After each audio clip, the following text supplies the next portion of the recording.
Study channel study अड्डा। आज फिर आपका चाइल्ड डेवलपमेंट का एक नया टॉपिक आया है, जिसमें हम आपको अभी तक लगा जितनी भी हमारी लेटेस्ट की वीडियो बन रही है उसमें हम आपको इमोशनल ब्रेक पढ़ा रहे हैं। तो आज हमारा उसी से रिलेटेड थोड़ा सा आगे का टॉपिक है। हमने पिछले 2 वीडियो में, फर्स्ट वीडियो में हमने आपको संवेग प्रकार बताया, दूसरे वीडियो में आपको संवेग पर नियंत्रण कैसे किया जाता है ये बताया था, और एक और वीडियो हमने बनाई थी जिसमें हमने आपको ये बताया था कि किस एज पे कौन कौन से संवेग होते हैं। जो ब्रिजेस का विकासात्मक सिद्धांत था उसमें उन्होंने कौन कौन से संवेग बताए थे, किस माह में कौन से संवेग आते हैं। तो आज हमारा नेक्स्ट टॉपिक है संवेगात्मक बुद्धि।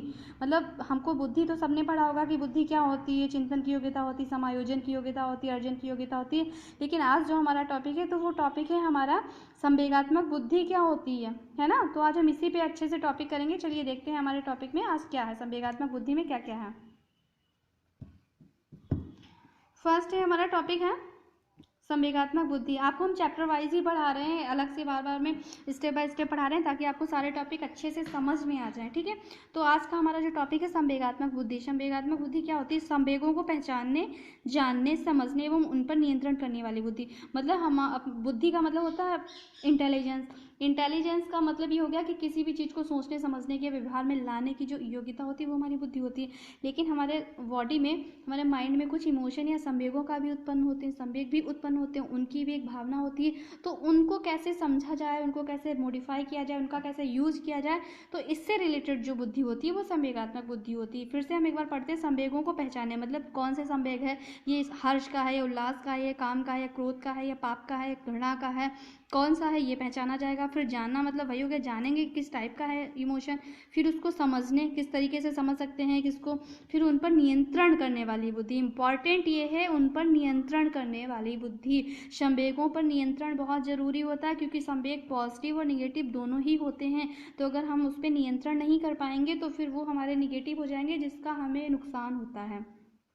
तो संवेगात्मक बुद्धि वही होती है दोस्तों जिससे हम संवेगों को नियंत्रित कर सकें। चलिए देखते हैं इसमें कौन कौन से फैक्टर या कौन कौन से तत्व होते हैं। पहला है हमारा मस्तिष्क। मतलब बुद्धि कहाँ होती है? हमारे माइंड में सेट होती है ना।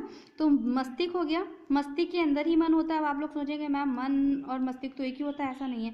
साइकोलॉजी में मस्तिष्क अलग होता है, मन अलग होता है। मन जो होता है एक फीलिंग्स होती है, वो मस्तिष्क के अंदर पाई जाती है। मस्तिष्क मतलब हमारा दिमाग, हमारा ब्रेन होता है। अब जो हमारा मन होता है उसमें 3 टाइप के फैक्टर होते हैं। एक तो हमारा अचेतन मन, फिर अर्धचेतन मन और चेतन मन होता है। अब जो हमारा अचेतन मन होता है उसमें हमारी वो चीज़ें होती हैं, मतलब जितनी भी फीलिंग्स होती हैं, जितने भी इमोशन होते हैं, जितनी भी हमारी मूल प्रवृत्ति होती है, जितने भी संवेग होते हैं, वो सारे अचेतन मन में पाए जाते हैं। और चेतन मन में जो चीज़ें हम प्रत्यक्ष रूप से देख पाते हैं वो सारी चीज़ें होती हैं। अर्धचेतन मन में हमारा वो चीज़ें आती हैं कि जिनमें हम फीलिंग्स और प्रत्यक्ष रूप से देखी हुई का दोनों का मिक्सर। जैसे अगर हम बार बार कुत्ते को देखें, जानवरों को देखें, एनिमल देखें, काऊ देखें, मतलब गाय देखें, भैंस देखें, बकरी देखें, कुत्ता देखें, तो हमारे मन में एक थिंकिंग हो जाती है कि ये जानवर है। फिर उसी के बाद कोई आके हमको बंदर दिखा दे तो हम समझ जाएंगे कि हाँ, हम अपना चेतन और अचेतन दोनों मन को कनेक्ट करके समझ जाएंगे ये भी जानवर की श्रेणी में ही आता होगा। तो ये हमारा अर्धचेतन मन होता है। अचेतन मन जिसमें हम कोई भी इमेजिनेशन ही करते हैं, कोई भी फेस टू फेस चीज़ों को नहीं देख पाते हैं, ठीक है। तो अब देखिए, आप आगे एक डायग्राम बनाया है मैंने, शायद आपको समझ में आ जाए, कोशिश रहेगी। मस्तिष्क में हमारा मन होता है और फिर हमारा बॉडी, 3 चीज़ें फैक्टर होती है। तो जो हमारी बुद्धि होती है, या फिर आप इस तरीके से देख लीजिए कि हमारी बॉडी होती है, बॉडी में मन होता है, फिर इसके बाद बॉडी में मस्तिष्क होता है, मस्तिष्क में हमारा मन होता है। ये एक डायग्राम है। और जो बुद्धि होती है वो माइंड में होती है। तो बुद्धि किस तरीके से संवेगों पर नियंत्रण करे, यही तो संवेगात्मक बुद्धि है। जब बुद्धि संवेगों पर नियंत्रण करे, ये हमारे संवेग हैं, जब बुद्धि संवेगों पर नियंत्रण करे तो वही तो हमारे संवेगात्मक बुद्धि होती है। नियंत्रण करना, प्रबंध करना, संयमित करना, मॉडिफाई करना, स्टॉप करना, पॉजिटिव वे में करना, ये सारी चीज़ें क्या होती हैं? मॉडिफाई करने का ही एक फैक्टर होती हैं। तो हमारे ये कौन कौन से, हमने मान लिया कि प्रेम, भय, क्रोध, घृणा, ईर्ष्या, ये क्या है? ये हमारे संवेग हैं। तो जब इन पे हमें नियंत्रण लगाने के लिए जिस बुद्धि की आवश्यकता होती है वही संवेगात्मक बुद्धि होती है।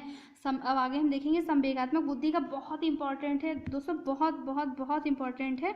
इसका सिद्धांत दिया किसने? तो आप याद कर लीजिए, रट लीजिए, डैनियल गोलमैन ने दिया था। ये अमेरिका के थे। संवेगात्मक बुद्धि का सिद्धांत किसने दिया? डैनियल गोलमैन ने दिया। बार बार रिपीट कर रही हूँ कि आपको भूलना नहीं है बिल्कुल भी। संवेगात्मक बुद्धि का सिद्धांत किसने दिया? डैनियल गोलमैन ने दिया। इन्होंने एक पुस्तक भी लिखी थी, उस पुस्तक का नेम कभी कभी यूपीटेट या सीटेट में आ जाता है, इमोशनल इंटेलिजेंस, मतलब संवेगात्मक बुद्धि, why it is matter more than IQ। ये हमारे IQ लेवल से ज़्यादा इंपॉर्टेंट क्यों होती है? इनकी बुक का नाम था कि मतलब क्वेश्चन टाइप का ही था कि emotional intelligence, why it is matter more than IQ।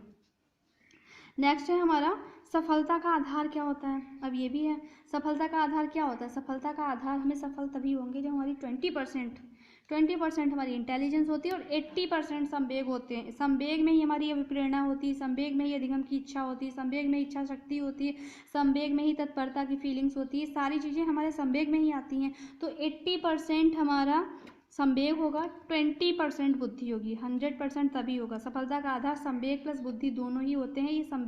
ये डैनियल गोलमैन ने कहा था।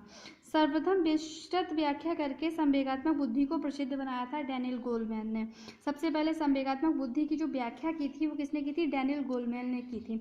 तो उम्मीद करते हैं आपको वीडियो समझ में आई होगी, अच्छी लगी होगी। अगर वीडियो पसंद आई हो तो प्लीज़ लाइक और शेयर जरूर करिएगा और हमारा चैनल सब्सक्राइब कर लीजिएगा। Thank you.